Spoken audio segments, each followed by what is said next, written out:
Mes frères bien-aimés, c'est vraiment merveilleux, grâce à l'Évangile, grâce au récit que les évangélistes nous ont laissé, nous pouvons revivre comme en direct la vie même de Jésus. Et aujourd'hui, nous sommes au seuil de sa vie publique. Après être allé dans le désert pendant 40 jours, après avoir reçu le baptême des mains de Jean-Baptiste, voici que maintenant nous assistons à ce choix capital que Jésus fait de ses apôtres. C'est merveilleux de voir ces 12 hommes qui vont enflammer la terre. Vous savez qu'ils ne sont pas tous parfaits, d'ailleurs aucun d'entre eux n'est parfait, comme nous ce soir, et ce qui est parfait, c'est que Dieu se sert de gens imparfaits pour réaliser sur la terre son œuvre de salut.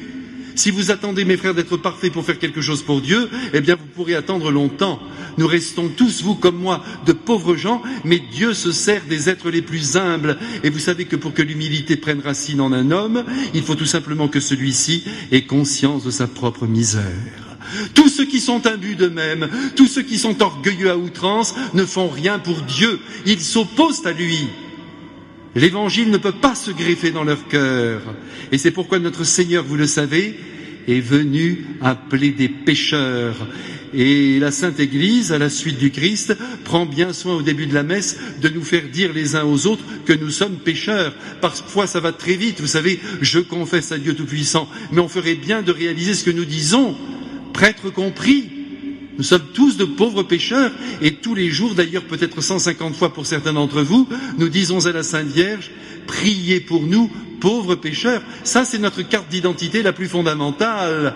Mais nous avons de la chance parce que nous savons que notre Seigneur aime les pécheurs. Ça tombe bien. Si quelqu'un parmi nous pensait ne pas l'être, eh bien c'est cuit. Il perd l'amour du Christ. Donc, tout ça pour vous dire que notre Seigneur a choisi aujourd'hui 12 pécheurs. 12 pécheurs qui vont devenir de grands saints. Alors vous avez vu cette présentation, mes frères bien-aimés, comme elle est curieuse. Je vais y venir dans quelques instants. Mais d'abord, je voudrais d'abord que nous entendions bien la mission qu'ils ont reçue. Voici ce que dit l'évangéliste. Jésus appela 12 disciples et il leur donna le pouvoir d'expulser les esprits mauvais, donc de faire des exorcismes, d'enlever le mal de la terre en y plaçant le bien. Vous voyez, ça c'est la première mission des apôtres, et la deuxième, de guérir toute maladie et toute infirmité. C'est tout à fait normal, parce que comment voulez-vous que les apôtres puissent toucher profondément les cœurs s'ils ne réalisent pas de grands miracles? Et je vous assure que les exorcismes qu'ils vivaient étaient retentissants, touchaient profondément les consciences. Quant aux miracles, c'est pas la peine d'insister. Vous savez que quand un être fait des miracles, la foule se précipite. Ça a été le cas chez Padre Pio, chez le curé d'Ars et en beaucoup d'autres endroits.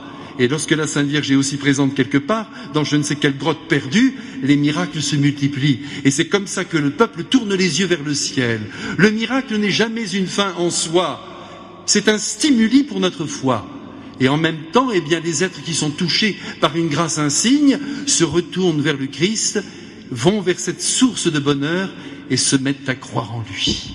C'est pourquoi les 12 premiers apôtres, je dis les 12 premiers parce que vous comme moi, mes frères, nous sommes apôtres par notre baptême. Eh bien, les 12 premiers ont réalisé de très nombreux miracles pour faire lever la tête en direction du Christ, l'unique sauveur du monde. Et si aujourd'hui il y a moins de miracles, bien qu'il y en ait encore, c'est peut-être parce que notre foi n'est pas suffisante. Ceci dit, regardez bien cette présentation tout à fait extraordinaire. Voyez que le premier qui figure dans cette liste, c'est Simon, c'est normal, c'est le premier pape appelé Pierre. Il est toujours en tête de liste. Et c'est pourquoi nous devons beaucoup aimer le pape que le Saint-Esprit nous donne. Qu'il touche notre sensibilité ou qu'il ne la touche pas, ça n'a pas d'importance. Je ne sais pas si nous aurions beaucoup aimé humainement Pierre. Il me semble que oui, parce qu'il est quand même très attachant. Mais enfin, de toute façon, on reçoit le pape que Dieu nous donne, que ce soit Pie XII, Jean-Paul Ier, Jean-Paul II, qui vous voudrez, Jean XXIII, et maintenant notre bon pape François, qui nous secoue grandement et ça nous fait beaucoup de bien. Il secoue l'Église, il secoue le clergé, il secoue les baptisés. Et j'espère qu'il va pouvoir continuer pendant des années, parce que quand la salade est bien secouée, quand elle est bien mélangée, elle est plus savoureuse. Je ne vous donne pas faim, mes frères, non. Ça va. Alors écoutez, en tout cas, ayons faim de la parole de Dieu, ayons faim maintenant de ce que notre Seigneur nous dit. Alors vous aurez remarqué que, en présentant ces apôtres, ils sont toujours 2 par 2. C'est très net. Vous avez Simon, appelé Pierre, et André, son frère. Là, c'est une fratrie, ils sont 2, là. Et puis ça continue. Jacques, fils de Zébédée, et Jean, son frère. Vous voyez, Jésus a pris des êtres qui s'aimaient entre eux déjà, et qui étaient déjà liés par une histoire. Là, c'est une histoire familiale. Mais ça continue. Philippe et Barthélemy. Vous voyez, là aussi, ils sont en binôme. Thomas et Matthieu le publicain. Et puis, Jacques et Thaddée. Et puis enfin, Simon le Zélote et Judas, qui va le livrer. Tout laisse donc penser que même Judas est allé en mission avec Simon le Zélote. Ils étaient ensemble. Et vous savez que ce Simon le Zélote, il appartenait à un groupe humain difficile puisque c'était des révolutionnaires. Ils voulaient absolument que les Romains fichent le camp. Donc, vous voyez, entre Simon et Judas, ça devait chauffer. Mais ils étaient ensemble. Et nous, mes frères, nous devons bien comprendre ce soir qu'il est bon que nous soyons au moins deux. Voilà ce qu'il faut comprendre. C'est toute l'aventure du monde, mes frères, qui se joue sur le couple, sur l'unité, qu'elle se réalise dans l'amitié ou dans le mariage. Il faut être deux pour être fécond. Ça, c'est l'idéal, mes frères. Et quand on est un peu perdu dans le monde de l'évangélisation, on a l'impression qu'on piétine, c'est peut-être parce qu'on est trop seul. Il faut être deux. Jésus, d'ailleurs, enverra ses disciples deux par deux pour évangéliser la Galilée. Mes frères, gardons bien cela à l'esprit. Et si nous ne pouvons pas aller ensemble parce que chacun a son travail, on peut tout de même le soir se retrouver et prier ensemble pour l'œuvre que nous accomplissons au nom du Christ. Enfin, notre Seigneur donne les consignes et vous allez voir, ces consignes, elles sont valables encore pour nous. Jésus leur dit, ça peut nous étonner puisque son amour est universel, il est Dieu.